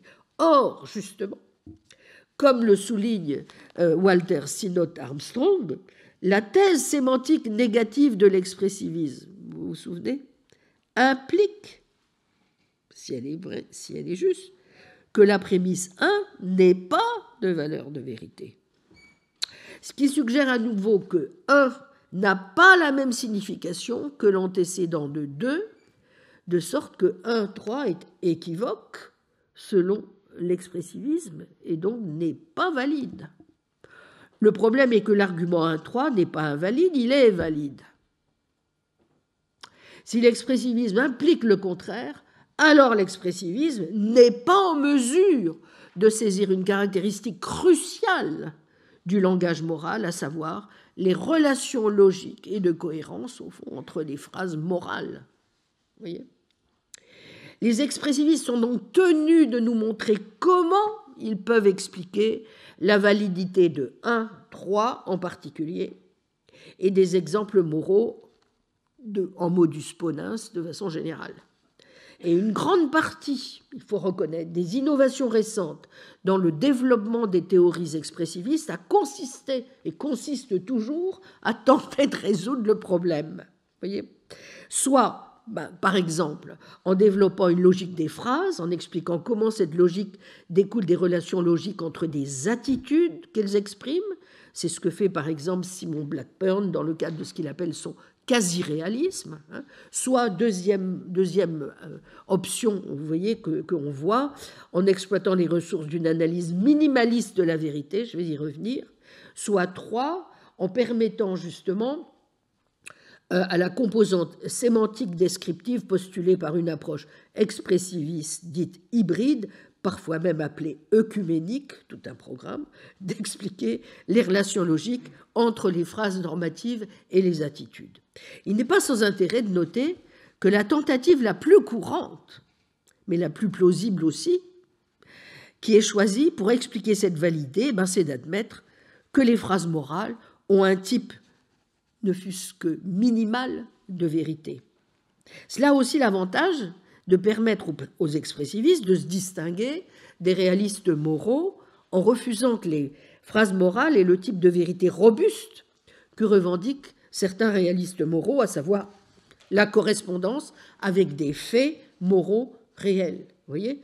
Car le propre, je n'ai pas le temps d'en parler, j'avais fait tout un cours là-dessus, le propre d'une théorie minimaliste de la vérité, que vous preniez la version sémantique de Tarski, le modèle de la théorie redondance de Ramsey, le modèle minimaliste de Crispin Wright, ou encore le modèle déflationniste de Paul Orvich, tous ces modèles ont pour avantage de ne pas en demander autant à la vérité que le demande une théorie de type correspondantiste, n'est-ce pas ? Bon. Donc, ces théories minimales pourraient suffire, en quelque sorte, aux expressivistes pour expliquer, tout bêtement, la logique des phrases morales. Admettre que certaines phrases morales ont des valeurs de vérité minimales leur permet d'expliquer pourquoi les phrases morales sont dites vraies ou fausses, entre guillemets, et comment elles sont enchâssées dans des conditionnels et d'autres contextes non affirmatifs et pour traiter les modus ponens moraux. Mais l'expressiviste, même s'il a ça, si vous voulez, ce qui est déjà bien, je trouve, c'est toujours bien d'être sensible à la vérité. Il n'est pas au bout de ses peines, car simple fait de revendiquer une vérité, fût-elle minimale, pour une phrase, ne nous dit toujours pas ce que cette phrase signifie. Même si nous connaissons sa force pragmatique, il ne suffit pas de dire qu'une phrase sert à un certain acte de langage, qu'elle a une capacité de vérité minimale, qu'elle s'intègre dans des conditionnels comme il faut, pour expliquer ce que signifie la phrase. Or, c'est tout ce que l'expressivisme nous dit sur les phrases morales. Ainsi, les trois affirmations centrales de l'expressivisme et l'aptitude minimale à la vérité ne suffisent pas pour expliquer les significations des phrases morales seules et dans les composés.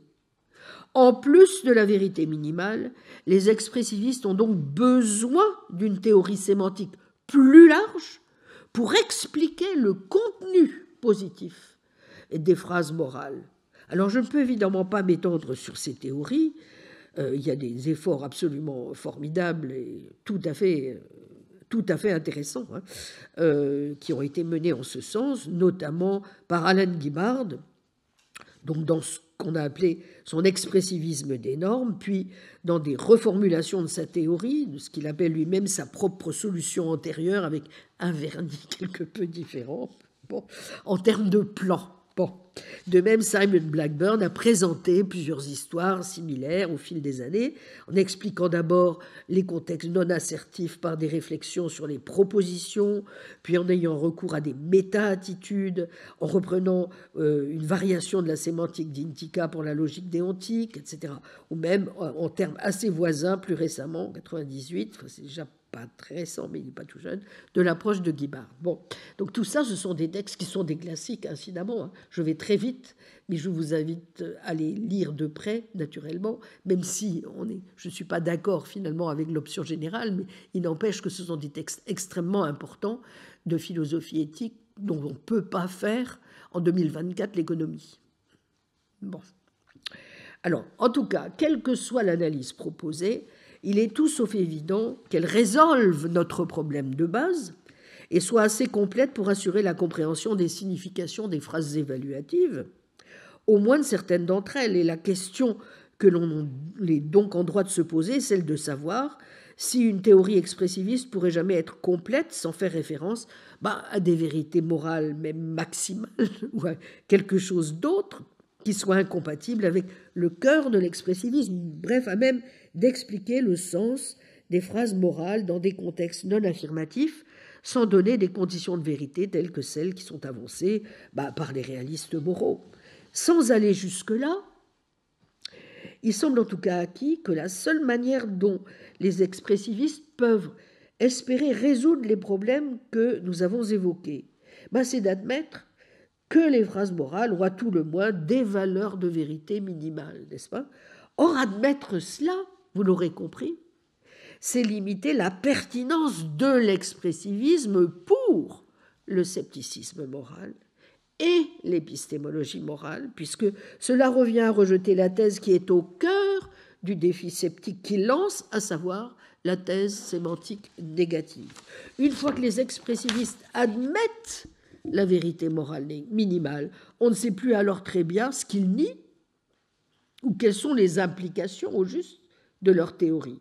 Au demeurant, il n'est même pas sûr qu'ils nient ce qui est au cœur du réalisme moral, non seulement minimal mais robuste, à savoir l'indépendance de l'esprit.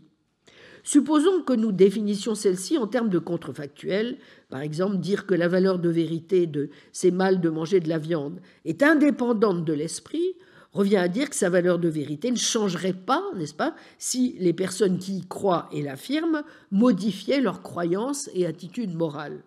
Or, de tels contre-exemples sont précisément le genre de choses qui se voient être approuvées par Blackburn lorsqu'il écrit ceci, je cite le passage.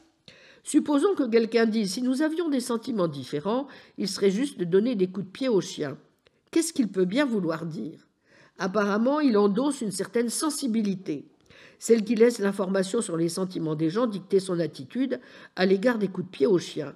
Mais les gens sympathiques n'adhèrent pas à une telle sensibilité. Ce qui rend les coups de pied au chien répréhensibles, c'est la cruauté ou la douleur infligée à l'animal. Cet élément devrait produire de la désapprobation et de l'indignation en sortie.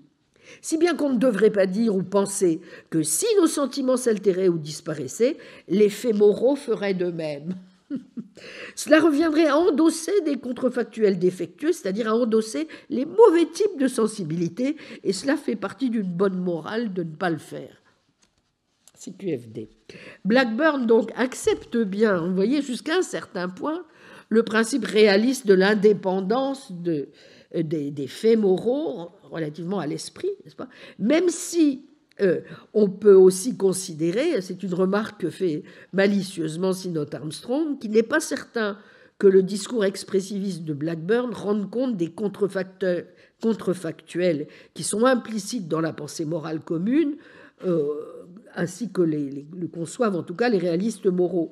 L'une des raisons étant que Blackburn considère ces contrefactuels comme des vérités substantielles de la bonne moralisation, là où les réalistes moraux considèrent ces contrefactuels comme des vérités conceptuelles ou métaphysiques indépendantes de tout point de vue moral substantiel particulier.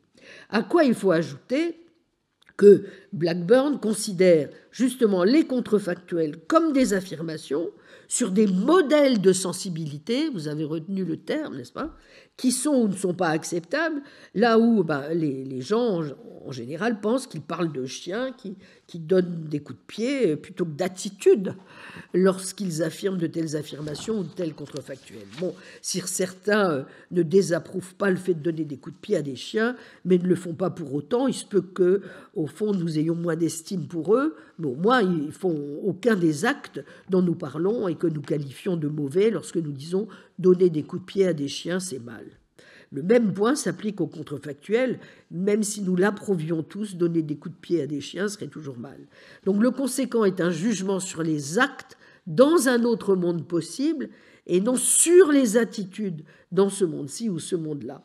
Donc même si Blackburn saisit bien un type d'indépendance d'esprit, il est différent du type d'indépendance d'esprit que les réalistes trouvent de manière tout à fait naturelle, je crois, implicite dans la pensée et le discours moraux courants. On pourrait faire le même genre de réserve, et je terminerai par là, à propos des tentatives que fait Guibard pour rendre compte de l'objectivité dans un cadre expressiviste, lorsqu'il se concentre, par exemple, sur la rationalité plutôt que sur la moralité, certes, mais où on voit que ces arguments sont censés s'appliquer également à la morale. Voici ce qu'écrit Guibard. Lorsqu'une personne qualifie quelque chose de rationnel, elle semble faire plus qu'exprimer sa propre acceptation d'un système de normes, considération qui, dans un certain sens, oblige à accepter ce qu'il dit. Il a peut-être tort, mais c'est ce qu'il affirme. Toute analyse de son langage qui ignore cette revendication ne peut être que défectueux. Fin de citation. Et Guibard de chercher alors à appréhender le type d'objectivité pertinent à l'aide de ce qu'il appelle des normes d'ordre supérieur. Je vous ai dit que dans le cadre de l'expressivisme de Guibard, c'est un expressivisme des normes, et donc il essaie de penser en permanence ce point. Accepter une norme, dit-il, en tant qu'exigence de rationalité, pourrions-nous dire, c'est l'accepter en même temps que les normes d'ordre supérieur qui requièrent son acceptation. La considérer comme un engagement existentiel, c'est l'accepter en même temps que des normes d'ordre supérieur qui l'exigent, mais qui permettent d'accepter au moins une autre solution, mais incompatible. Par exemple, je peux donc, si on le suit, accepter une norme contre la consommation d'alcool sans croire que d'autres personnes doivent elles aussi l'accepter. Auquel cas, je ne crois pas vraiment que boire est irrationnel ou immoral. En revanche, si je pense que le suicide est irrationnel ou immoral, je dois accepter une autre norme de second ordre qui oblige tout le monde à accepter cette norme de premier ordre. Donc c'est ça que dit Guibard, n'est-ce pas? Simplement, l'inverse, alors, n'est pas du tout aussi clair. Je n'accepte pas une norme comme une exigence de rationalité ou de moralité chaque fois que je l'accepte comme contraignante pour tout le monde. Supposons que j'accepte une norme de premier ordre qui m'interdit de me suicider et que j'accepte également une norme de second ordre qui exige que tous les autres acceptent cette norme de premier ordre. Quelque chose comme acceptez la norme, ne vous suicidez pas. Aucun rapport avec les discussions du moment. Je peux encore croire que mon acceptation de cette norme de second ordre est facultative plutôt qu'obligatoire. J'ai alors ce que Alan Guibard appelle un engagement existentiel à l'égard de ma norme de second ordre. Dans ce cas, je ne croirais pas que ma norme de premier ordre est une exigence de rationalité ou de moralité. Pour croire qu'il est vraiment irrationnel ou immoral de se suicider, je dois aussi croire, ou du moins être disposé à croire, que tout le monde est rationnellement ou moralement tenu d'accepter non seulement la norme de premier ordre, de ne pas se suicider, mais aussi la norme de second ordre, qui exige que tout le monde accepte la norme de premier ordre, et ainsi de suite ad infinitum. Vous y êtes? Auquel cas, si l'on ne peut échapper à cette régression à l'infini que connaissent si bien les sceptiques, il est douteux que l'on puisse apporter une analyse complète de l'objectivité et saisir les types d'objectivité et d'indépendance d'esprit qui sont implicites dans une grande partie de la pensée et du discours moraux courants. Vous voyez ? Et sans doute est-ce d'ailleurs la raison pour laquelle la plupart des expressivistes contemporains reconnaissent que l'expressivisme serait inadéquat s'il ne pouvait pas, en quelque sorte, imiter tous ces aspects réalistes du langage et de la pensée moraux communs. Et ce n'est pas un hasard, une fois de plus, si Blackburn parle de quasi-réalisme et Ridge d'expressivisme œcuménique. Vous voyez ? Bon. Et ils se donnent donc beaucoup de mal pour montrer, en définitive, qu'ils peuvent s'accorder ou qu'ils peuvent accorder, grosso modo, tout ce que les réalistes moraux voudraient pouvoir revendiquer et qui aille en ce sens. Au point qu'il devient difficile, en définitive, de distinguer bien souvent l'expressivisme du réalisme et qu'on finit par se demander si de véritables questions et différences sont encore en jeu. Alors, au terme de notre analyse d'aujourd'hui, je pense que de nouveaux problèmes, et qui ne sont pas minces, sont apparus. Parmi eux, tout d'abord celui-ci. S'il est central pour les conceptions expressivistes et non descriptivistes de rendre compte des états mentaux exprimés dans le jugement moral, la question de savoir quelle importance il faut accorder à la tentative de rendre compte de l'expression de ces états dans les langues naturelles reste une question ouverte. N'est-ce pas ? On a vu qu'évidemment, c'est sur ce plan-là surtout que les analyses, en tout cas au début, ont commencé. Et ce, même en admettant que le quasi-réaliste, par exemple, nous ait donné des raisons de croire que les affirmations morales dans les langues naturelles prennent une forme descriptive. Car il n'est tout simplement pas évident que nous puissions, tout bêtement, si vous voulez, lire la nature de nos engagements moraux, le caractère plausible des théories morales, tout simplement à partir des formes grammaticales qui nous sont livrées par des expressions linguistiques naturelles. En d'autres termes, que les locuteurs ordinaires d'une langue s'engagent clairement en faveur de l'expressivisme ou du descriptivisme lorsqu'ils émettent des jugements moraux, est tout sauf clair. Et je pense que, au demeurant, le cognitivisme, en tout cas, n'a sûrement pas dit sur ce point son dernier mot. C'est pourquoi je tiens pour relativement douteux que le problème Frege-Gitsch pose le genre de défi insurmontable que beaucoup de descriptivistes eux-mêmes ont cru y voir, tout comme, je l'ai déjà dit, je tiens pour très douteux que la distinction entre faits et valeurs soit aussi claire, n'est-ce pas, que ce que les tentatives expressivistes essaient de nous faire gober. En deuxième lieu, les expressivistes en ont dit bien trop peu aussi, si vous y réfléchissez, sur les états mentaux donc, qui sous-tendent le jugement moral. Comment se fait-il que nous ayons spontanément tendance à croire qu'il existe une sorte de vérité morale absolue, que la morale n'est pas dépendante de l'esprit ?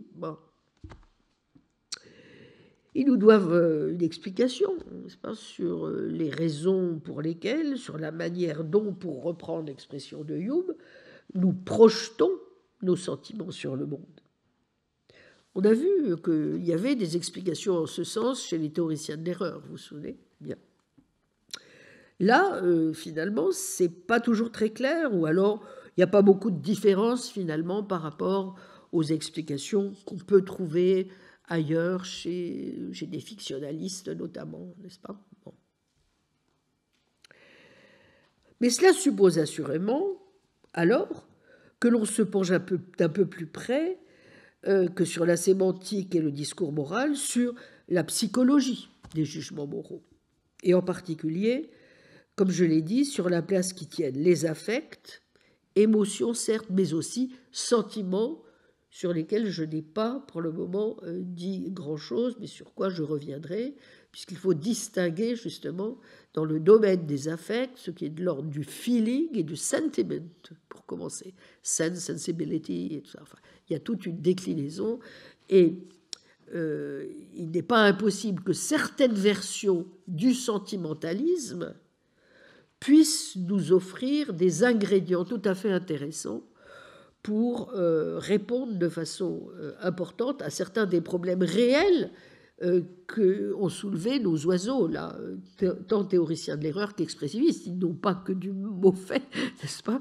Il n'y a pas que du mauvais dans la manière dont ils ont mené les analyses. Donc il y a des choses simplement à retravailler là-dessus, notamment du côté du sentimentalisme. Il y a beaucoup de travaux là-dessus. J'ai moi-même pas mal écrit depuis quelque temps, enfin un certain temps déjà, là-dessus. Je pense qu'il y a des choses là à creuser. Bien, j'en suis sûre même. Bon, en tout cas, c'est pas suffisamment dit, vous voyez, à ce stade dans les différentes versions de l'expressivisme.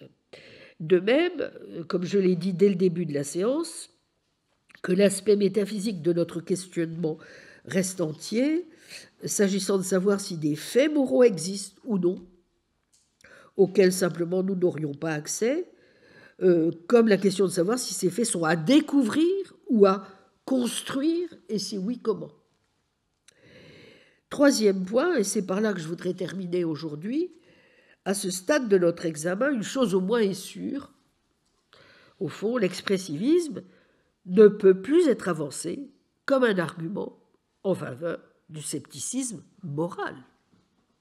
Si les expressivistes sont prêts à parler de vérité morale, de faits, de croyances, d'affirmations, de propositions, d'indépendance de l'esprit, d'explication, de causalité, voire de connaissance, fichtre, ben alors ils peuvent dire tout ce qu'ils ont à dire pour faire de l'épistémologie morale exactement de la même manière que peut en faire un réaliste moral.